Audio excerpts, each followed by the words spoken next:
Oh, and we have a marker for you. Oh, yeah. Where's that? I should have it. And then we're going to start the clock. Because Travis told me he would like to... That's another thing about being a physicist. I don't know if I need it, but I don't feel comfortable without this. It's a physical thing. Andrea, could you check in the office and I check here? I actually can't do it without it if you don't have it. It's fine. You can still use your hands. Yeah. Can you But so, yes. You can hold it, okay? thank you. If it doesn't work, you can still hold it. So, I appreciate that. So, what I think is that, okay, what I'm going to tell you about today is something that I've been kicking around in my head for 3 or 4 years now. And you're the first people outside of my wife that I'm going to burden it with. So thanks for that. And it has to do with genius and the sort of intentional creation of it, or accumulation of it. And I think that in the future, genius is going to be something that we all kind of understand that that we can have, that we can create. And it's sort of in the same way that we all understand that if we were willing to put in the work, we could be a mathematician or a basketball player at varying levels. And there's a lot of stuff that has to do with genius. I've worked with a lot of genius, and it's all come together with a lot of concepts from a lot of different places. But and a lot of it is actually the physical, and I'll try to say something a little bit more about that later. But I want to talk about the core thing, which is actually something that I call mental model arbitrage. So let me just try to pack it all in one sentence, because I actually don't talk fast, and that way if I don't get the end, you at least have the sentence. So genius is accumulated or created via expertise gained by dedicated practice at the skill set around this process of mental model arbitrage. And mental model arbitrage is about collecting these things that I call mental models, which are really a subset of what a psychologist would call a mental model, but just sort of our favorite ones. Things like evolution, things like the harmonic oscillator, tools, mental tools. So it's a process of taking those from one area where they've been really powerful and sort of stripping them down of all their specifics that aren't important and dragging them kicking and screaming into another field and then sort of hooking them up and seeing what you can understand. And we're used to seeing genius as just kind of this lightning event where suddenly someone understands something and we don't really know how. But what I contend is that we're just seeing the middle part of the process, that connection piece. And really there's a whole very standardizable, very learnable, very practicable process that we can all do. And it comes down to these skills. So you start by collecting mental models. I'm going to abbreviate because I don't talk fast. I don't write fast either. You start by collecting mental models.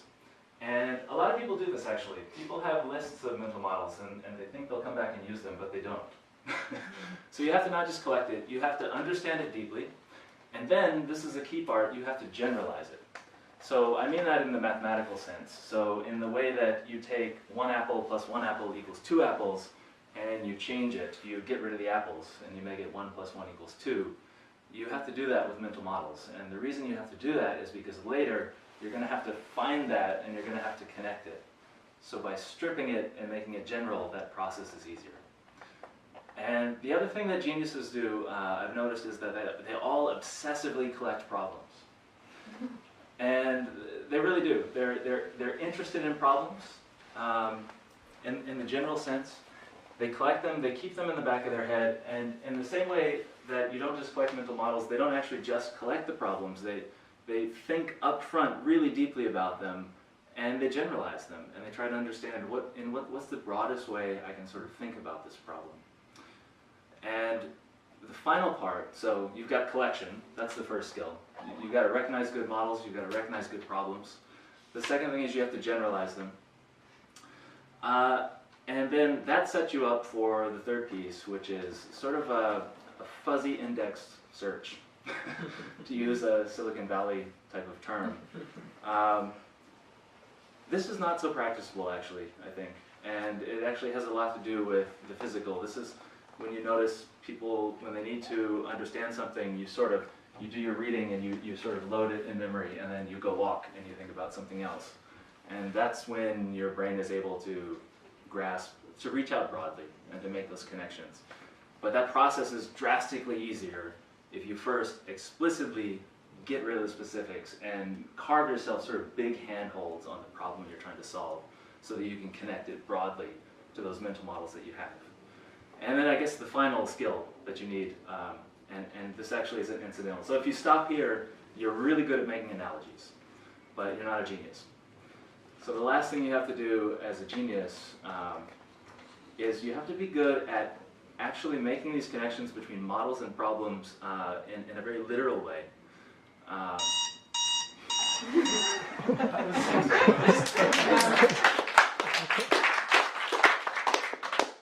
See, I needed it.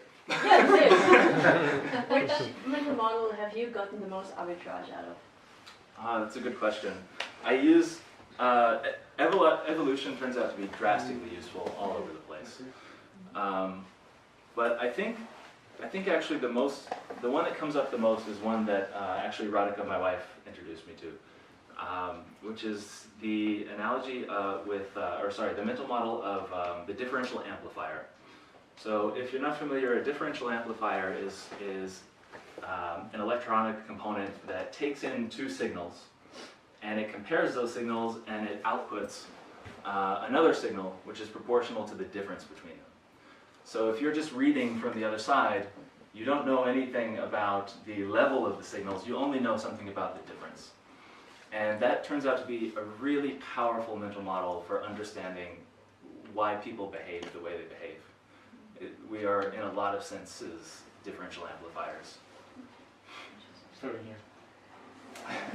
Have you gleaned any mental model from Pavel's strength training work? And if so, what is the most general form? I'm so sorry. That's a good one. I don't know if it qualifies as a mental model, but what I've gleaned is that that the skill. Yeah, I think strength as a skill, I would say, is the short answer to that.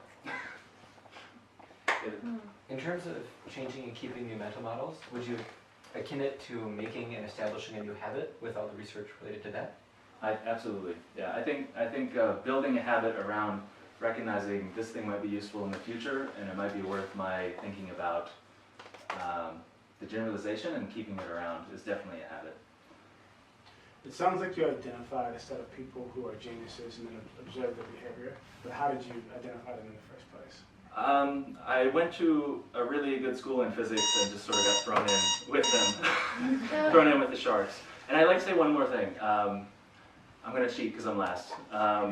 Inspired by Julia, I would actually love to have a meeting, something like this, focused on this topic. So if any of you, like me, are sort of addicted to the feeling of insight, I'd love to explore sort of formalizing this process. Thanks. Awesome.